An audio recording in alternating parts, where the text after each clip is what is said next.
I am Dr. Elena Maren, a forest systems researcher. It is 2076, and I am standing in one of Europe's fire-resilient forests.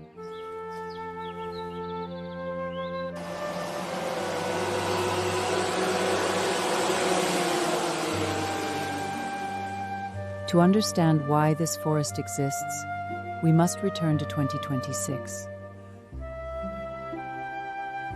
Europe faced a summer wildfire crisis. Fires once confined to the south were now spreading north as heat and drought worsened. Fires past second break. We need air support on the north flank. Now.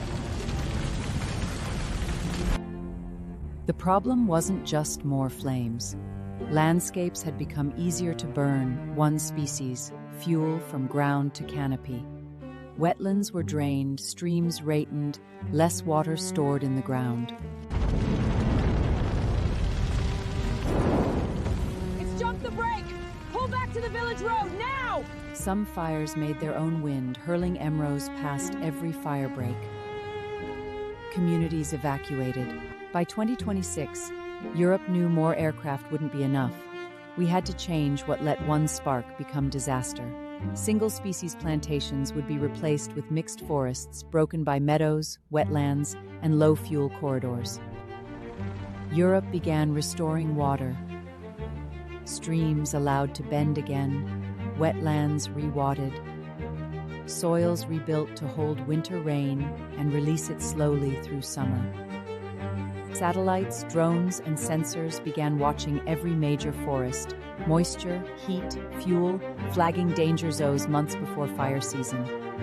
Trained groups used small, controlled burns to clear fuel before summer fire season.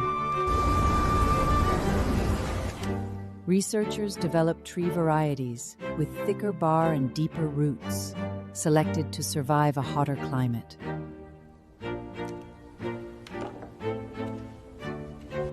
Around towns, forests were redesigned with safety belts, clear evacuation routes, and buildings ready for the heat to come.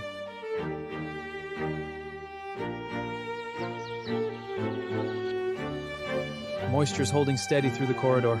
Nothing's flagged today. We sometimes call these fireproof forests. That doesn't mean they can never burn. It means fire is less able to grow, spread, and become uncontrollable. The lesson of 2026 was painful, but forests must be designed, monitored, cared for. We didn't defeat nature to make forests safer. We learned to work with it.